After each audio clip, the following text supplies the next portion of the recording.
Hi, welcome back.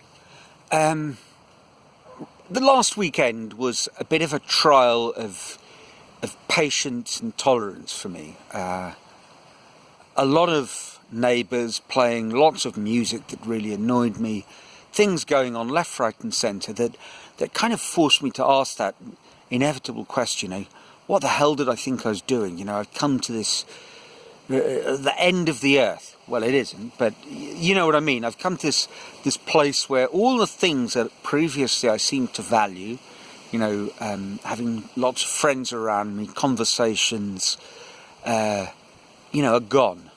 And I'm in a place where, frankly, sometimes I feel that I really am, in some sort of is hell is other people kind of world. It made me think a little bit about what I'd almost class as a subgenre of non-fiction. It's the prison reinvention story, and there's a lot of them. I remember a friend lent me a book once called You've Got Nothing Coming, which I guess is what a prison guard had said to this guy, whose name may or may not have been something like Jay Lerner or something like that, who was a New York accountant who'd murdered his wife and found himself in a maximum security prison, where at the very beginning, when he was introduced to his cellmate, who's called Wolf and is covered in neo-Nazi tattoos, and he's a middle-class gentrified Jew from New York, he realises this is going to be something of an adjustment. And there's a lot of books in this kind of genre. I think one of the reasons is sometimes these books get written because to write them, obviously, you need to be forced into that place where you've got literally nothing else to do. The accountant in New York was perfectly comfortable and happy being an accountant in New York until he was faced with the upheaval, for whatever reasons, of going to prison and coming to terms and learning to survive in a completely alien environment, which, is how I've been feeling lately with, for example, our neighbours and the music they play at unspeakable volumes, and the conversations I've been listening to, and I think, oh my God, what am I doing here? And it struck me, well, this is my prison, except I have, it's like a house arrest in a beautiful house in a paradise, and the people are a long way from psychopathic neo-Nazi murderers. Excuse me. So it's really not that bad, but the idea of having to sort of strip yourself of the things that are holding you back, reinvent yourself, rebuild yourself as basically a better person, a more tolerant person, a more insightful person. It struck me this weekend that this is what I need to do. It's the challenge being posed. I can accept it, or, I can carry on struggling, or I can just drink heavily, which sometimes is more than tempting, but, maybe isn't a long-term solution. I was also thinking about this because I've been rereading bits from Nelson Mandela's Long Walk to Freedom. And it's very clear that one of the things that made him a great president, which I guess would have been finding it deep in himself to be genuinely forgiving and understanding.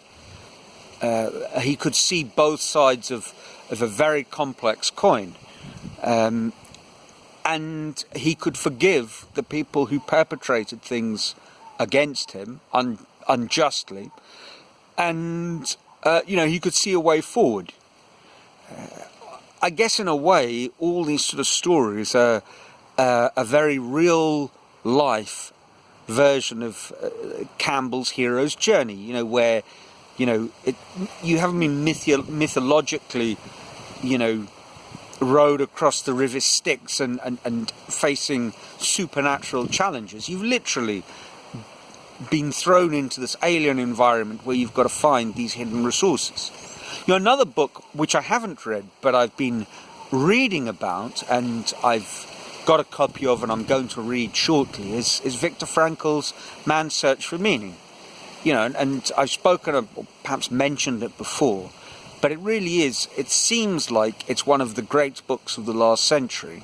Certainly if you listen to thought leaders and immensely successful people, many of them will cite that book. And Frankl's, one of his observations, according to the sort of book summary on YouTube that I listened to, that has been provoking me, he talks about man's search for meaning, finding your purpose in life, and in particular, finding purpose in your suffering. And one of the things that enabled him to survive the concentration camps was this idea that, firstly, he had this manuscript that had been taken from him, so he was going to reconstruct it.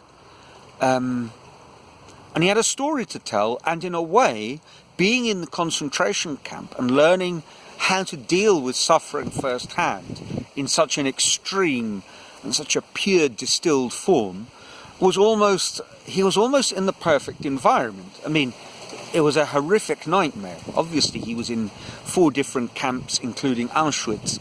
Obviously, it was an appalling experience, and yet it was the experience that gave him the insight necessary to develop deeply his theories.